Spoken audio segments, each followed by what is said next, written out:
Hello everyone, আজ সকাল থেকে একটু তাড়াহুড়োর মধ্যে ছিলাম। সকাল সকাল এই ডালিয়া রুটি আর ডিম সেদ্ধ ব্রেকফাস্টে সেরে নিলাম। আর ফ্রিজে অনেক দিন ধরে একটু দই ছিল মায়ের তৈরি করা, এটা খেয়ে নিলাম চটপট। তারপর বেশ খানিকক্ষণ পরে একটু বিট জুস খেলাম। সপ্তাহে কিন্তু দুদিন আমরা বিট জুসটা খাই। আর লাঞ্চে বেশি কিছু খাইনি, যেহেতু একটু বেরোনোর ছিল, পুঁই শাক আর ভাত।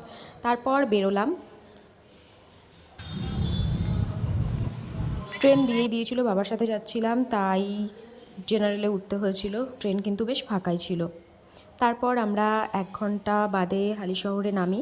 এখানে একটা রিলেটিভের বাড়ি আমাদের যাওয়ার ছিল। ওভারব্রিজটা ক্রস করছিলাম। চারিদিকটা বেশ ফাঁকাচোকাই ছিল দুপুর বলে।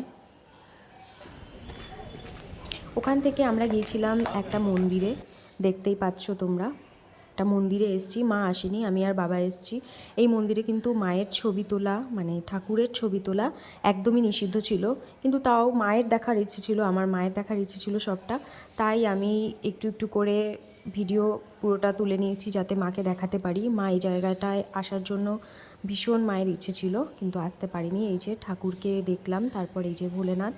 পুরো মন্দিরটা কিন্তু যেটুকু পেরেছি আমি ভালোভাবে ক্যাপচার করেছি। জায়গাটা ছিল ভীষণ শান্ত, আর এখানে আসলে কিন্তু মনটা ভীষণ ভালো লাগে। এটা ছিল হালিশহরে রামপ্রসাদের মন্দির। অনেকেই তোমরা জেনে থাকবে যারা থাকো এখানে, বা না থাকলেও অনেকে জেনেই থাকবে। জায়গাটা কিন্তু অসাধারণ ছিল। আর এখানে কিন্তু বেশ মাছও ছিল, দেখতে পাচ্ছ, দেখা যাচ্ছে স্পষ্ট মাছগুলো।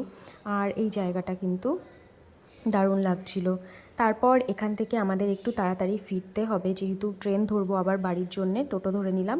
তারপর স্টেশনে গিয়ে খুব খিদে পেয়ে গিয়েছিল, কি খাবো কিছুই বুঝতে পারছিলাম না। তারপর দেখলাম গরম গরম সিঙ্গারা ভাজছে, সেটাই একটা খেয়ে নিলাম। এরপর আমাদের শান্তিপুরের ট্রেনও দিয়ে দিল, সেটাই উঠলাম। আর ট্রেন ছিল অলমোস্ট ফাঁকা, জানি না কেন এই টাইমে ছিল, তাও ট্রেন ছিল ফাঁকা। ফিরতে ফিরতে আমাদের একটু সন্ধে হয়েছিল। তারপর এই যে দেখতে পাচ্ছ রাস্তাটা, বাড়ি ফেরার রাস্তা আমার, সেই একই রাস্তা, এখানে ফিরছিলাম। তারপর বাড়ি এসে মা দরজা খুলতে অনেকটা লেট করছিল, দাঁড়িয়েছিলাম বাইরে। সো এই যে ওপেন করলো মা এতক্ষণে। বাড়ি এসে যেহেতু সেরকম কিছু খাওয়া হয়নি, মা এই সাবুর পায়েস স্পেশাল এটা বানিয়েছিল, এটা একটু খেয়ে নিলাম, ব্যাস এটুকু।